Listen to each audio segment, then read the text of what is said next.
What is a song that I love to sing along to? You like to sing along to Let It Be by the Beatles. Yeah, let's go. Whitney Houston or Celine Dion? Oh, that's tough. Both icons. Quick.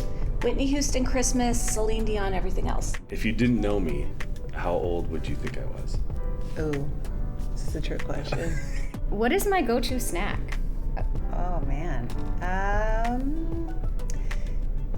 Homemade guacamole and chips. Yes, I would say that's a good one. Okay. Oof. Oof. I don't know. I would Wow. say probably like 45. Oh. What are 3 words you would use to describe me? Lazy? Who would you say is my celebrity crush? Mickey Mouse. Not so much. Christmas or Easter? Christmas. Because gifts are his love language. What is my top love language? I would say English, but...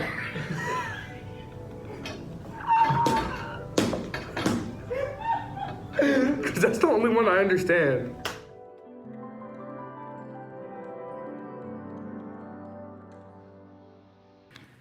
Good morning. We are Steve and Steffanie, and we are on staff here at Christ Center. And this morning, we are jumping back into our series called the Home Team. And the Home Team, if you've missed it, is the team of significant people in your life. So your family, your friends, possibly the people you work with. You might like that, not like that, but it's reality. And then also your small groups, right? So these are the significant people in our life. And over the years, we have discovered that as human beings, we need love. We need our love cups filled, and especially within our home teams. So some of us have already kind of discovered that we need this love, and we've also discovered that within, like, Steve and I don't necessarily speak love the same way. So he might feel like my love cup is totally empty, and that's because I'm not speaking his language. So this morning we're going to talk about that. Love is a uniquely spoken language, and in this book, The 5 Love Languages by Gary Chapman, I always want to say Gary Smalley. Smalley. Anyway, this book is a great book on the love languages, and our content comes from this book. And what Gary does is he encourages us to learn, first of all, how we receive love. Because if we don't know how we receive love, we could be going through life bitter, angry, frustrated, and not even know why. So it's really important that we start paying attention to how does my love cup get filled? And then also Gary teaches us in here how to love those people on our home team, even if they speak a different language than we do. We know for a lot of you guys this is not new material. We know that. But I think that, Jesus said the greatest commandment is to love God and then to love each other. And so I think it's important that we take time from time to time here at church to remind ourselves, how do we love well? Let's see, I'm sorry, you guys. We have a Christ Center app too, which we wanted to let you guys know about. So after church today, if you don't have the app, you could get it. If you do have it, it will have all of our notes. And you guys can look at these and hopefully be encouraged on how you can love each other well this week. So are you ready? Yeah. So if you're ready, turn to your neighbor and say, I'm ready. Type in the chat, I'm ready. Let's get going. So the first love language is words of affirmation. And Mark Twain once said that he could live off of a good compliment for 2 months. So if you're an overachiever in this room, you could take care of your home team members just by giving 6 compliments today, and you'd be good for a whole year. So there you go. No, just kidding. But seriously, the Bible says in Proverbs 25:11 that a word fitly spoken, a word that's spoken at the right time, is like apples of gold in settings of silver. In other words, there's something powerful when you speak the right word at the right time. It also says, the same author says, that the power of life is in the tongue. And it is so true. And if you have someone on your home team that words of affirmation is their number one love language, this is so important for you to grasp. It is so significant. And so there's two pieces of words of affirmation. The first one is words of praise. And words of praise would be on a behavior, around something that they did. So for example, if you're a coach and your player makes a great run in an attack and you compliment them about that run, or they make a great catch in the end zone, or you catch your child doing something and you speak a word of praise about that, that's words of praise. And it needs to encompass a couple things. Number one, it needs to be specific. So this kind of thing where you go, yeah, you know that thing you did over there, yeah, that was good. No, it's got to be specific. Because for someone who is a words of affirmation person, they want to know that you actually saw what they did. And so be specific. The other thing is be sincere. Be sincere about it. Some of us are good at to-do lists. Anyone else good at to-do lists? Like you just like them? You can almost put on your to-do list words of affirmation. Give 2 words of affirmation today. Be sincere. Catch them doing something good and be sincere about it. We had a great example of this last week. So Christ Center, one of the things that we value is connecting in community. And last week, if you missed it, we put on our first annual Fall Fest, and we did an amazing job of connecting in community. But it took a lot of work from a lot of us, all of you guys too.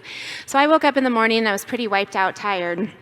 And I looked at my texts, and I had a text from one of our Count Me In volunteers, Janice Dickens, and she had given me an incredible word of affirmation, and I just want to read it to you. This was an amazing event. You did a fabulous job. You're an excellent leader. Good job. It ran well. It was clean. It was peaceful. It was happy. All these details. Lots of people came. 4 of our neighbor families came with their kids. Good job, team.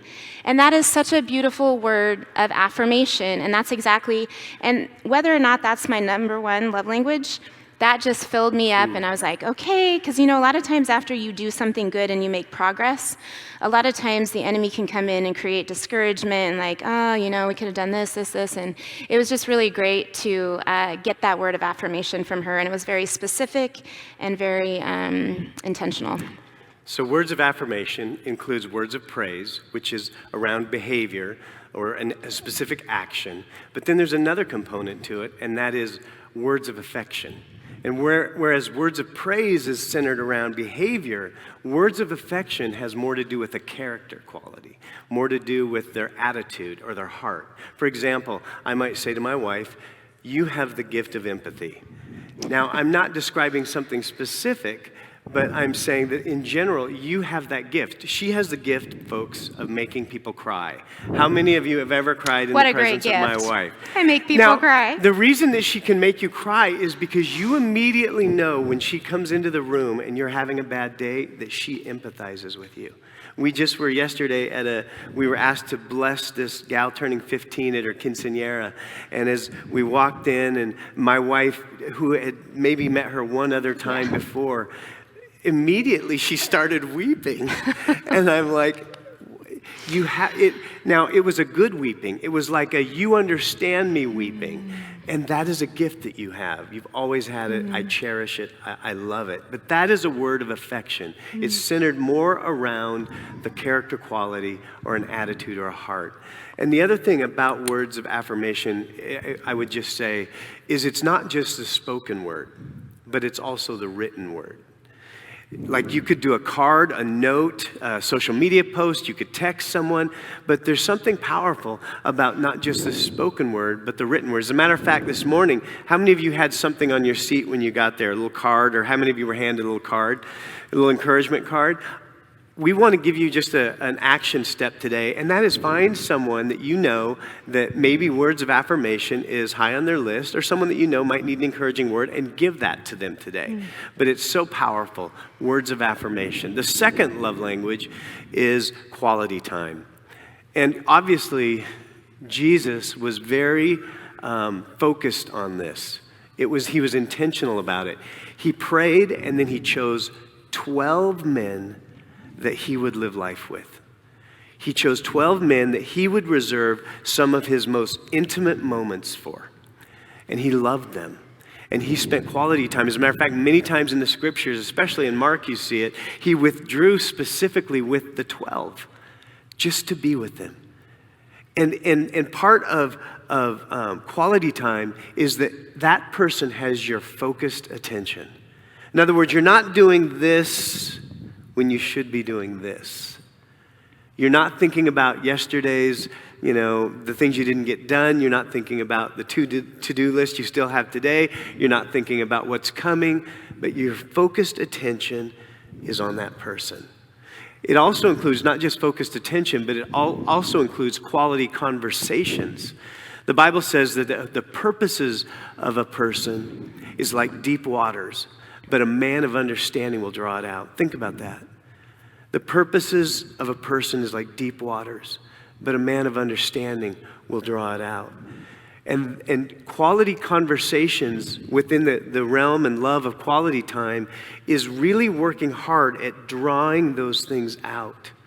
And you do that by asking questions.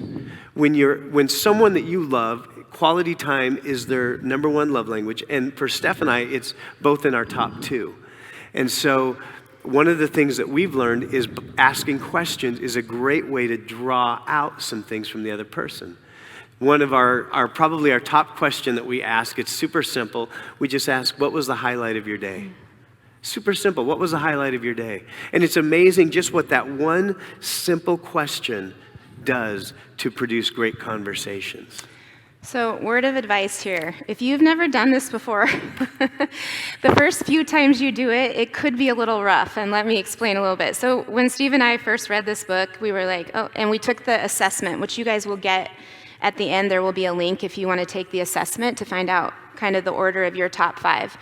But we took the assessment, realized we needed to be more intentional and have quality time. And so we get together and Steve's asking the questions. And so he's drawing out those deep waters.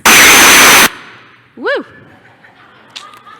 Like Shazam. So he's drawing out those deep waters out of my soul. And the deep waters are in there. And they're just sometimes waiting, and sometimes I'm just kind of stuffing them until the invite comes for the deep waters to come out. So he would ask me some question, and the deep water would start to come out. And he, because he is a fixer, would jump in and start fixing the deep waters, which would make me really angry. And he couldn't understand why I was angry. I didn't really know why I was angry. So we had to start really evaluating, okay, this amazing marriage book that everybody's talking about, or even just on your HomeTeam book, relationships, it can be with your children, but they're talking about this quality time, and every time we have quality time, it's not going well. Well, as we looked at it, it was because I needed more time to process. Even parents with children, I think this is really important too. Having worked in youth ministry, I think this is something, a lot of times as parents, we want to fix it. I just had a conversation the other day with one of my kiddos where I wanted to fix it. And what they were just needing is to process, just to say it out loud, to get some comfort, to get some understanding. So what we've learned to do is that I ask for advice, I ask for help when I'm ready for it. And until then, he's just very sweet to just comfort and come alongside. So that's just a little tidbit if you decide to start practicing quality time together. It definitely, am I on? Check, 1, 2, there we go. It definitely took us a while to get that figured out. I am a fixer, and I wanted to fix it, and sometimes it's just more important to listen. But quality time also includes quality activities. And I just want to say that if quality time is your other person on your home team's significant love language, it's not about what you want to do. It's about what they want to do.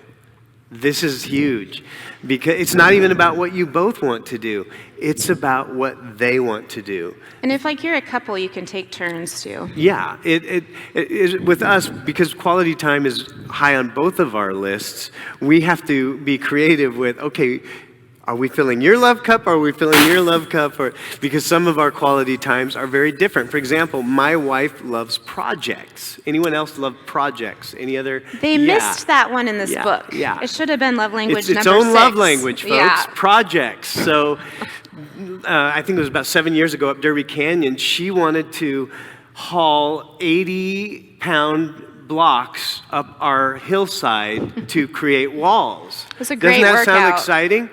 I was so excited. Mike, I can see you even now having trauma over that experience. I think we bribed some of the youth kids too. I think so. We were bloodied, we were weary, we were tired. At the end of the day, it was Mother's Day. We wanted to show love. Her love tank was completely full. We didn't say a word the whole day except, you know. And the property value went way up. Yeah, way up. It's not about what you're doing. It's about why you're doing it. And the whole point is that you're experiencing it together. Yeah. So the third love language is gift giving. And Steve and I retake the assessment every time we're going to teach. And every time we take it, both of our gift giving is on the bottom 2. That's just not a strong one for us. But I do have to say that there have been times where somebody who their love language is gift giving, or they've been really intentional about giving me something thoughtful, it can still fill your love tank, even if it's not one of your top languages. So a few years ago, I led my first team to Costa Rica without Steve by my side. I had led them before, but I always had him right there. So this was solo, and 45 people from Kashmir, Washington to Rio Grande, Costa Rica. It is a long trip, and you take every form of transportation known to man. And when you're the leader, even if you're tired, you don't get to be tired. So by the time we got to our little place to spend the night, I was wiped out, exhausted, and I'm opening my suitcase trying to find some pajamas. And I open it up, and there are 12 envelopes that say, open day 1, open day 2, open day 3. And so I opened day 1, and it's a letter from Steve, and knowing that I was going to be without him, he literally wrote, okay, tomorrow morning when you wake up, this is how the team's going to be feeling, and this is what you're going to need to just be aware of throughout the day. And then on day 2, this is going to happen. On day 3, and then he would also give me words of affirmation, just reminding me that God in me, that I could lead the trip. And it was just such an incredibly thoughtful, beautiful gift. So something that you can hold in your hand. So for 12 days, I had something really significant that filled my love tank, even though he wasn't there, and it was just great. Another thing that gifts can be is a symbol, right? So you have your wedding ring, and that's a symbol of your love. So sometimes gifts are symbolic, something that you're giving that symbolizes something. Also, in our family, or in our home team, we have somebody that is high on gift giving and high on, that's her love language of receiving love as well as gift giving. And last year, she drew my name for Christmas. And from the minute she drew my name, every time I saw her, she was more excited. I can't wait to give you your gift. I can't wait to give you your gift. This went on for months. And I was starting to get panicky because I'm thinking, what if my response when I open this doesn't match her enthusiasm? I was sweating it, and it was in front of our whole entire big family. And all day, she went around and said, I can't wait for Steffanie to open her gift. I can't wait for Steffanie to... So, the pressure was on. And so when we got there, she's like, you got to open yours first. So I'm like, okay, might as well. So I opened it. Well, clear back in August of last year, I had made one little comment. So in front of my sink, I do not have a window. And the wall's very close to the sink. So I'm staring at this wall. So a few years ago, I bought a cow. It was a cute little cow. So I put him up in front of the sink. And so then over the years, I was looking for a winter cow because this was a summer cow. And I couldn't find one. So I made a mention in the kitchen one day, I cannot find a winter cow. That was it. That ends. Nothing more was said about it. And she had locked away that little comment I had made, and over the months between August and Christmas, she had painted me the most beautiful cow. I don't know, Micah, did you bring it? No, okay. I forgot it this morning. But she painted me a winter cow, and he is adorable and cute and just so thoughtful. So a gift doesn't have to cost a lot of money. I think sometimes we think, oh, well, I can't give them a gift because I don't have the money for it. But you can do really thoughtful things that don't cost a lot of money. And then last I would say around gifts is this. Because it's not our love language, we have to be really intentional with the people on our home team that we are thinking about giving them gifts beyond just holidays and their birthday or anniversary. So it's a really smart thing if you find out that somebody on your home team, that's their top 2, top 3 love languages, to get out your calendar and write, give so-and-so a gift, give so-and-so a gift, give so-and-so a gift, and just pepper them throughout your calendar or on your reminders or however you remember things. And because if you don't, those people, in a lot of our marriage counseling that we've done over the years, people can feel like that person doesn't love me. And it can get just over a gift. So be intentional about that. Yeah, and the fourth love language is acts of service.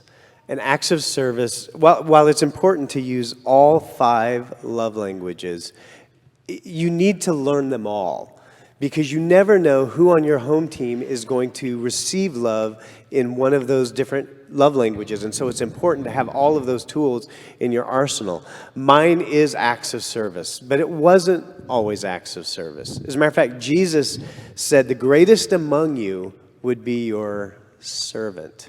And the scripture is full of scriptures talking about the importance of serving others. And obviously, Jesus modeled it so well. But when I was growing up, acts of service was not my love language. I would say words of affirmation were my love language as a child. And I remember longing for my dad to say the words, "I love you, son."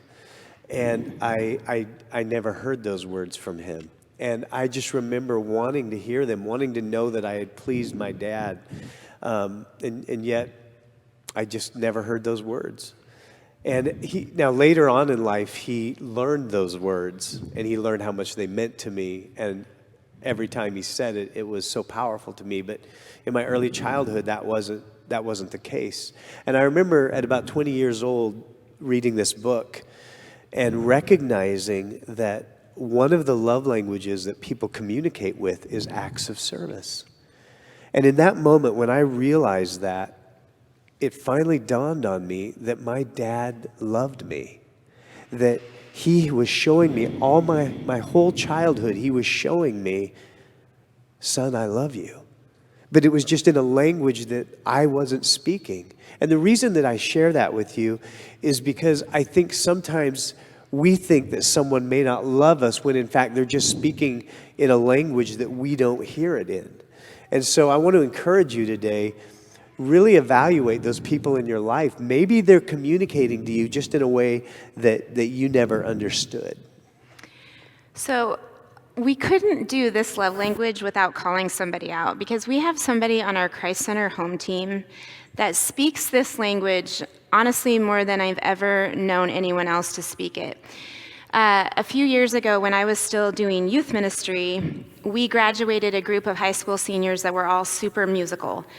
And I am not musical. So David Destin, who was one of my just core volunteers, recognized way before I did that we were going to be in trouble that following fall because we didn't have an acoustic guitar player.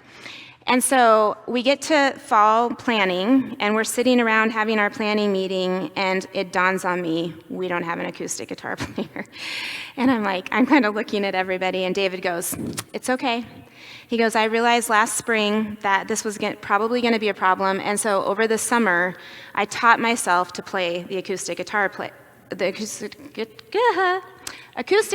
so I can fill in until we have somebody else." And what he did was he was very intentional It took him time, it took him his resources, and he totally just stepped up and served the underground ministry in that way and really showed love to all those upcoming teenagers, because acoustic guitar is kind of important, especially in high school worship team.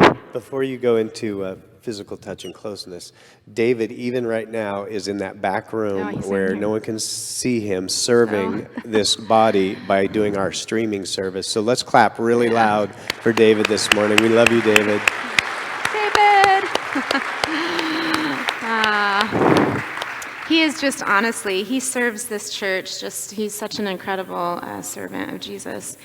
Okay, the next love language is physical touch and closeness. Now, this one is self-explanatory, but for those of us that are not touchy-feely, I'm literally thinking about last night. Steve's leg kept touching my leg, and I was like, stop.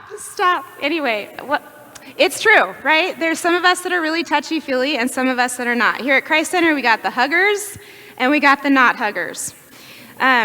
But it is important, and it is not just for married couples. It's not just in the bedroom. Physical touch and closeness can be a love language. It can be a love language with our children. A lot of times, I don't know, if you have more than one child, you might notice that some of them are super snuggly. We had the one that would hold on to our leg wherever we went. You know, they just wanted to be right there up close and personal. And then we had one that just never, from baby on, didn't really want to be held. He just liked to be running around doing his own thing. So physical touch and closeness is for anybody on your home team. Let's see. Okay, this is what physical touch and closeness, the definition: hugs, pats on the back, holding hands, thoughtful touches on the shoulder, something like this. So, yeah, go, babe. You know, it's funny because we have chaplains here, and we've been trained, a lot of us have been trained in how to be a chaplain. And I think one of the greatest tools, and I think a lot of the chaplains would agree with me, that we got when you're dealing with someone in trauma, when you don't know what to say and there are no words. And it's amazing what kind of a tool that is for people. And obviously you have to be careful, and abuses take place and all that. The physical touch is a reality, but it's physical touch and closeness. And I want to just say something about the closeness piece. We had a couple years ago, we were doing the premarital counseling, and one of them would say, I am so tired of my fiance wanting me to go to the park with him to play catch with the dog. And I'm like, well, what's so bad about that? Well, because he talks more to the dog than he does to me. And he interacts more with the dog than he does me. I'm just standing there, and he's throwing balls and frisbees and talking to the dog and loving the dog, and I'm just standing there. And this actually became kind of a little bit of an issue. But what it was he wanted her next to him. That's a piece of the physical touch and closeness, is that there are some people that they just like you present. They want you to be around them. And so if that's your love language, some of you are doing some of this elbowing right now. See, that's what I'm talking about. Don't get frustrated. They really want you next to them, and it really does fill their love cup. Even though you might feel like this is wasted time, it's not, I assure you. Yeah. As we end this segment, I want to share with you something that I have learned about the love languages. And that is that we can have a dominant language, and the dominant language might change over seasons, over time. You might change. The top two might switch sometimes, or sometimes your whole order of love languages can switch. But I just want to share with you, because one of the things I've come to recognize, and especially when I was raising my boys and they would have girlfriends, and now one of them's married, but I started to recognize that a lot of us have this, and so we want to make sure that we don't just get locked in. Well, Steve's love language is acts of service, so that's the way I'm going to show him love. So this is what can happen in our life and in my life. Monday morning, I wake up, and the weekend has been crazy, and none of the stuff that we normally check off our list has gotten done. We had company, whatever, the grocery shopping hasn't been done.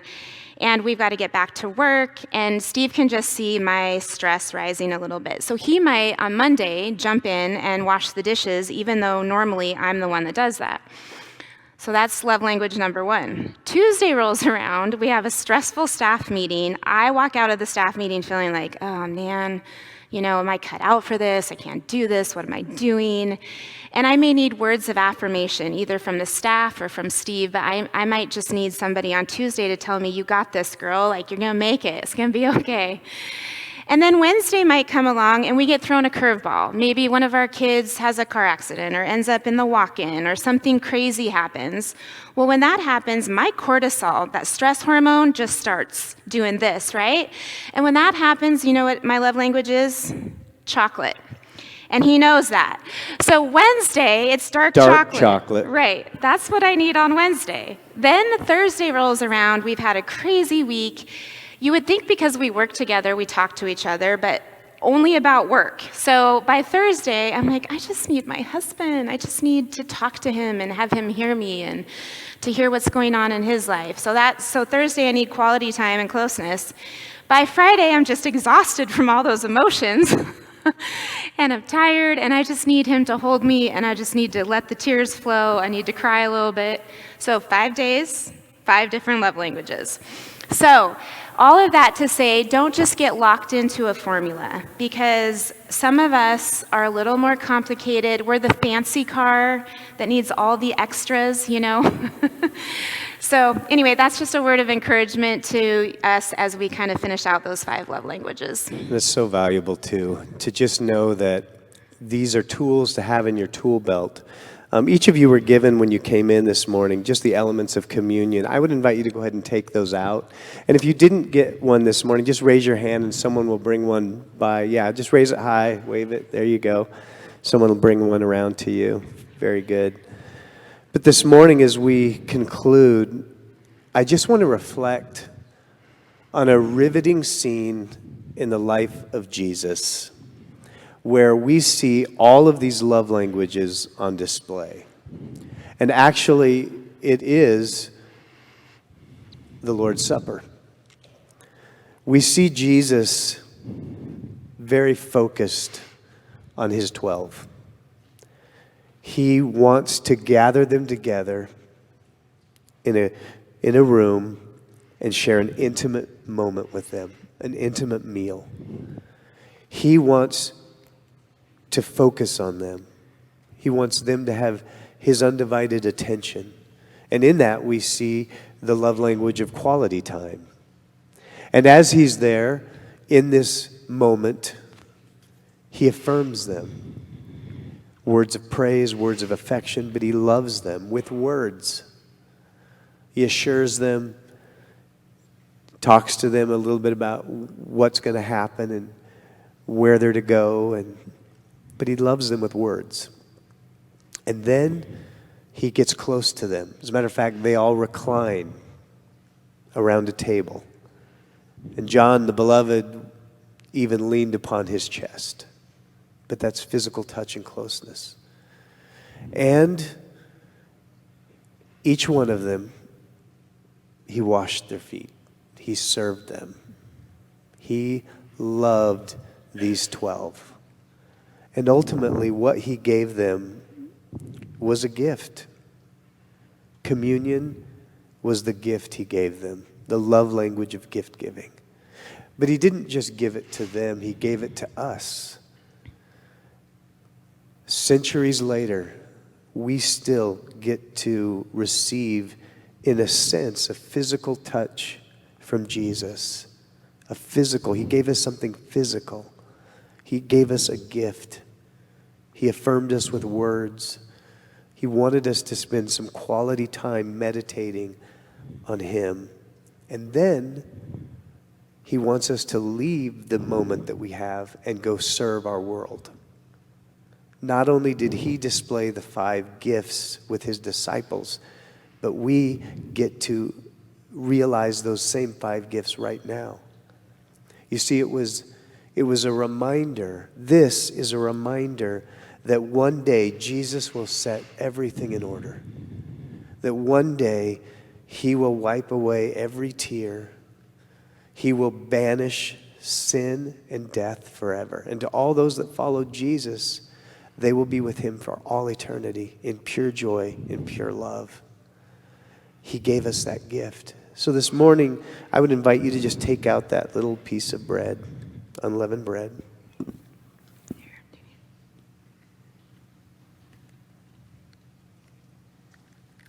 I can get the juice.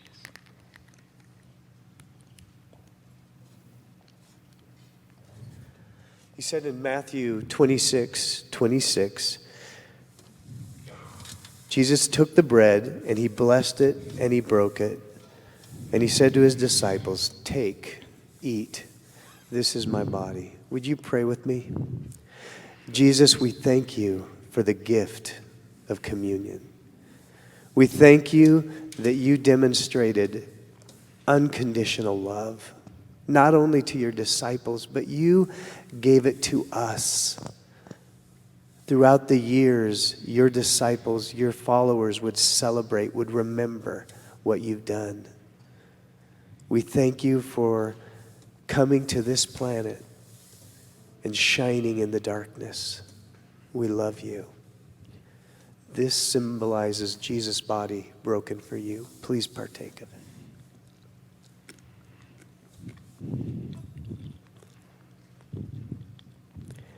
And then he took the cup and he gave thanks and he gave it to them, saying, "This is the blood of my covenant, which is shed for you for the remission of your sins. But I say to you, I will not drink of it again until I drink it new with you in the kingdom of heaven." This symbolizes Jesus' blood that was shed for you. Would you just pray with me? Jesus, we thank you. Thank you for being willing to be the perfect sacrifice that no one else could have been. You chose willingly to give up your life for the joy that was set before you. You endured the cross, despised the shame, and are now seated at the right hand of the Father. Jesus, we thank you for the great sacrifice, and we remember it today. And just as you demonstrated perfect love in all of those 5 love languages, Lord, as we take this cup, we also ask you to empower us to do the same. In your name, Jesus, amen. This symbolizes Jesus' blood shed for you.